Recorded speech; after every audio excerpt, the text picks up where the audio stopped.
જેમાં ભાવ છે, પ્રેમ છે, એ વસ્તુ જ મીઠી લાગે. સામેવાળાનો ભાવ જોઈએ.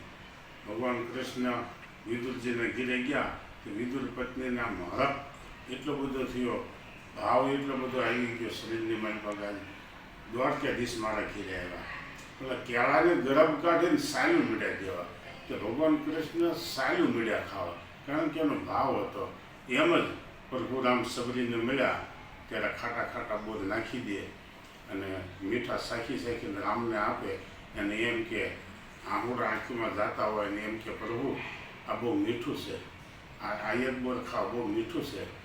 એટલે એ વખતે રામને કહેવું પડ્યું, રઘુનાથને કહેવું પડ્યું. શું કીધું કે મીઠા લાગ્યા બોલ એ જેમ ભાવ ભરે અનમોલ, સબરી તારા મીઠા લાગ્યા બોલ, સબરી તારા મીઠા